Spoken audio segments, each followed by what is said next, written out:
here. And as you guys know, we're going to do a review on this device, but we're going to focus a lot on gaming and performance. So without wasting any more time, let's start doing some gaming.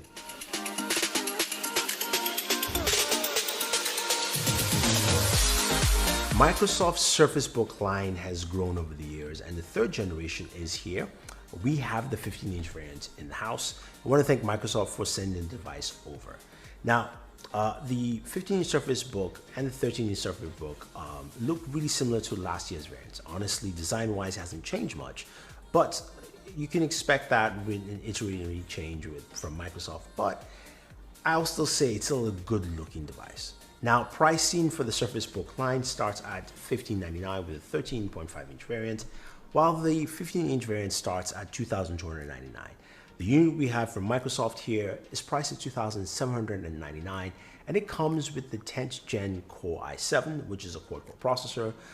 We also have 32 gigabytes of RAM, but it starts at 16. Now, storage is 512 gigabytes, and this also comes with a GTX 1660 Ti with 6 gigabytes of DDR5 RAM. So you've got all that packed into this device, and we talked about design. What do you have for ports, connectivity, all that fun stuff. So on the left-hand side, on the base, you do have two USB 3.1 ports, USB-A, and then we also have an SD card slot on that side, which is nice. So it's great to have that. On the right-hand side, we have the proprietary port for charging, which uses a 127-watt charger.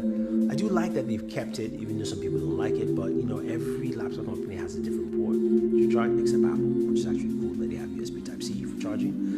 While there's also USB Type-C Gen 2 3.1 as well for connectivity. So you have that all on the base. The display is a 4K display. It's a lovely looking display.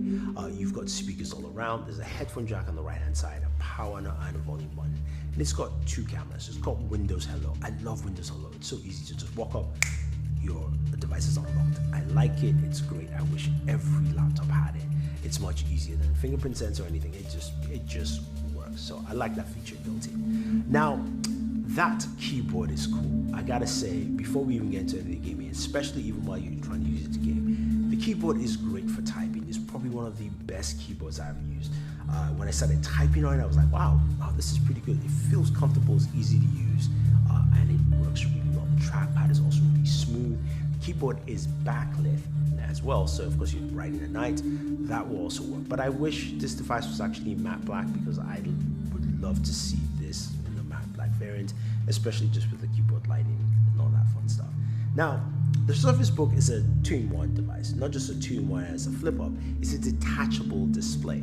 Tell me any other laptop where you can basically detach it, walk away, take it, start reading, browsing the web, 10-finger touch, all that fun stuff, or using the Surface Pen, which is not provided with this device. I kind of found that as a bummer, especially for what you're paying for and the price levels here, is that it should have been bundled in. It just wasn't, and that's something that I was a little bit disappointed. But the Surface Pen, we know how good it is, we've used it in the past, and that would be something you could use quite easily here, but also just viewing content and watching on that screen. Speaking of content, we care about games. So we talked about all the specs, everything that's in there.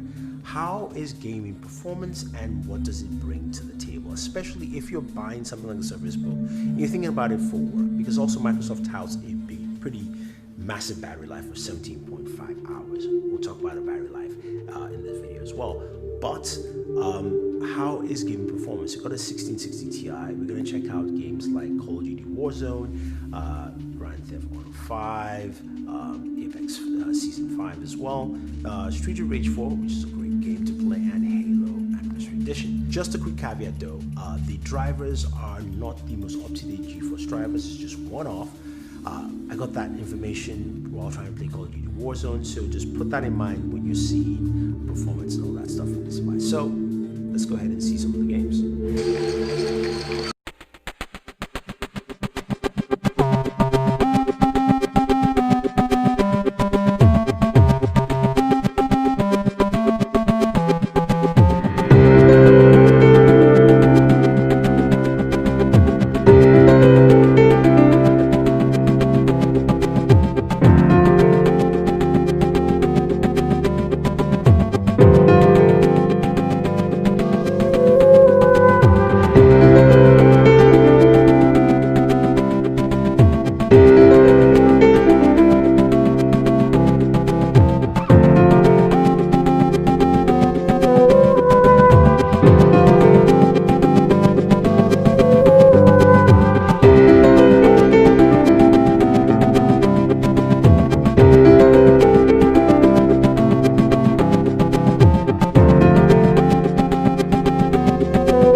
있는데 추억이 잠시 널 떠올린 거야. Still believe I.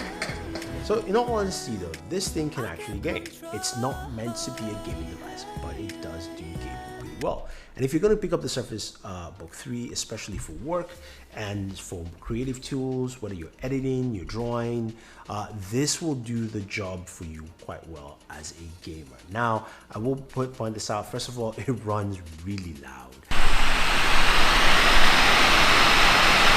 The fans do spin up while you're playing games, so it's best thing to play with a headset. Although even playing without a headset, it kind of drowns out at some point.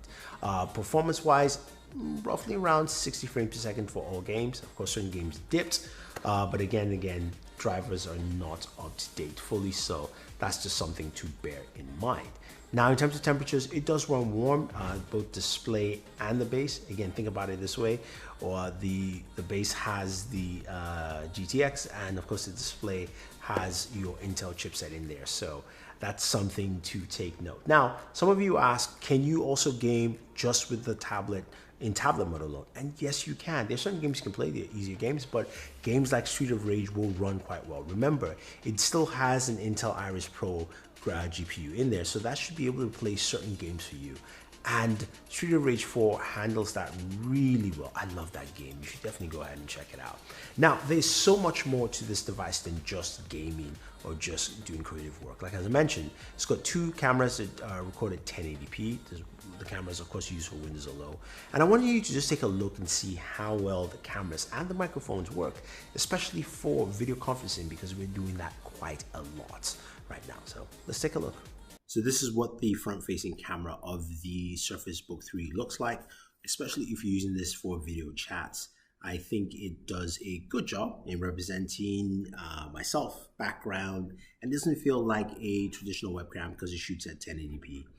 You do have a rear camera as well, which we can take a look at quickly, which looks a little bit like this. Also using the microphones of the Surface Book 3 to give you an idea of what it sounds like using this for webcam calls, since we're going to be doing a lot of that nowadays. That was actually pretty cool. Great camera performance, both front and back.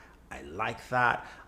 And we also heard audio quality from the speakers. Now, I will say for me, the speakers are not super loud, but they're loud enough. Remember, they're around the display and not by the base of this device, because of course when you put it in tablet mode, it goes right there for you to listen.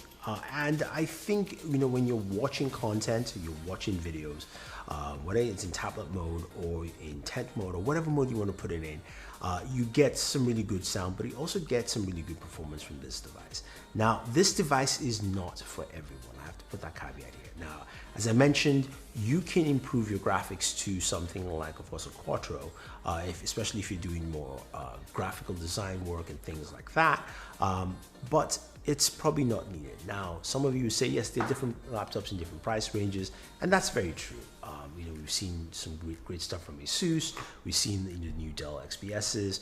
I would say this fits into the creative who wants a little bit more performance and a lot of battery life. And speaking of that battery life, in some of my light gaming, playing Street of Rage and then using the laptop on a regular basis, I got about 12 hours of battery life, maybe 12.5 in total, which is not up to the 17.5, of course, but that was, of course, me gaming as well. Now, I will point out that you guys should definitely check out my buddy, the Unlocker. He is going to have, of course, his battery life test, where you guys will see how it performs in his day in the life. So check out that video to see what he's actually getting for streaming video on this device straight all the way. So where does the Surface Book 3 land? I think this is a unique device that is built for creating. I like its functionality. I like the performance that I got. I do wish it was a little lighter, and I also wish it came with the S Pen as well, especially just thinking of the creative nature that this device brings to the table. In terms of gaming, you can definitely game with this if you're picking it up. The 1660 Ti definitely works well, and if you're packing the 16 and 32, you should be good. should be good, and you shouldn't have to worry. If you're worried about price, then it might not be for you, but I think this falls in a certain segment. I like the power performance. I would like to see an AMD variant in the future because we're seeing some really cool things from AMD. And I would also like to see something maybe a little thinner and a little change to that design as well with some more USB Type-C ports. So there are things to improve, but there are things that work out well. We'll have to see what Microsoft delivers in the future.